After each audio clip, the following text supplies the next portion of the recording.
La gendarmerie ne peut pas être partout, on ne peut pas mettre des yeux et des oreilles devant chaque maison, tout le monde le comprend bien.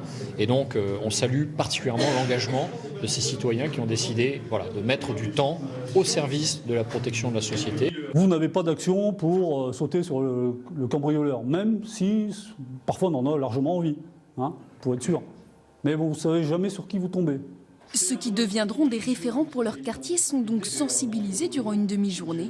Ils apprennent à réagir en cas de danger et surtout à bien observer. Avec un crayon, ils font des marques sur les portes ou sur les boîtes aux lettres pour dire que le terrain est libre. Donc ça veut dire qu'ils peuvent venir ou cambrioler ou autre chose. Une remise de diplôme conclut la formation des capitaines de quartier.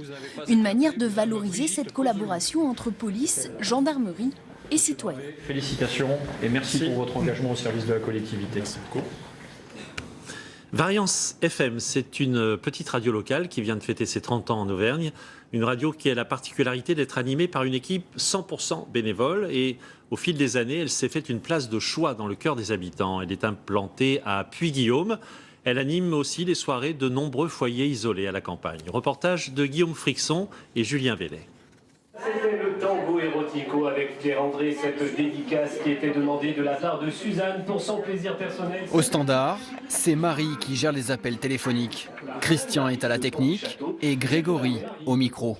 Ils sont tous bénévoles et pour eux, animer une petite radio en milieu rural, c'est bien plus qu'une passion. Les gens sont victimes un petit peu de l'isolement géographique, de l'isolement familial, parfois de l'isolement social. Même, je dirais, à l'heure où les services publics quittent même un peu nos territoires, eh bien, finalement, on est peut-être un petit peu quelque part un service public de substitution. Il est 21h30 quand l'accordéoniste Michel Chevarin arrive dans les locaux. Musiciens, associations ou clubs sportifs, tous peuvent venir profiter du micro. Et ce soir, la musette est à l'honneur.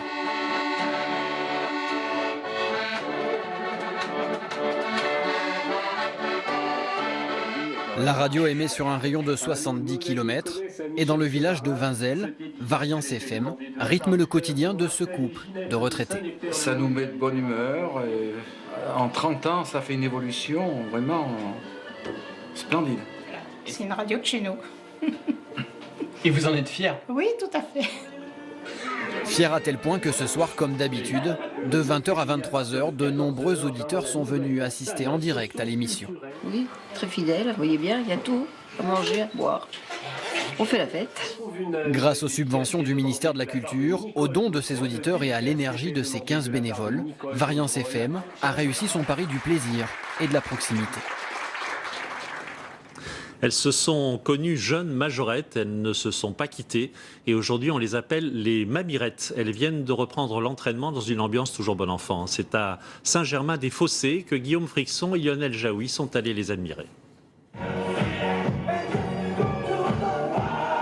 Parce que les spectacles vont bientôt reprendre, l'entraînement des mamirettes s'intensifie. Une fois par semaine, durant 3 heures, elles vont répéter chacune de leurs parades. Et pour mettre ces dames au pas, Colette, 74 ans, bon pied, bon oeil, ne rate rien des enchaînements. Attention au chef de pas l'assommer là. Elles sont 22, avec une moyenne d'âge de 59 ans. Et lorsqu'elles se produisent en spectacle, la gaieté entre toujours en ligne de compte.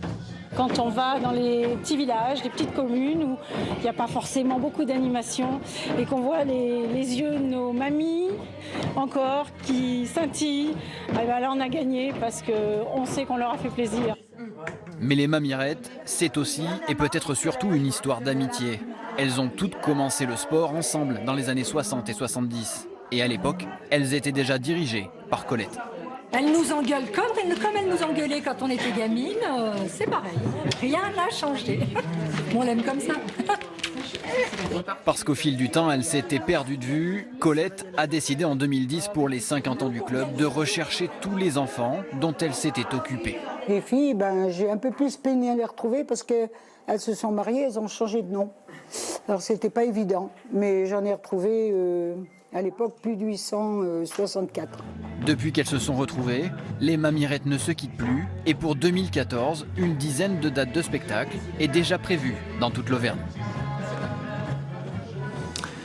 Sur la Côte d'Azur, les mimosas fleurissent au fil du temps. Ces petites boules jaunes pleines de soleil sont devenues l'emblème de la région. Et à Bormes, les mimosas la bien nommée, on retrouve Linda Huré et Henri Poilamar. Jaune vif, une texture velours, ces petites grappes sont l'emblème de la Côte d'Azur en hiver. Pourtant, le mimosa nous vient d'Australie.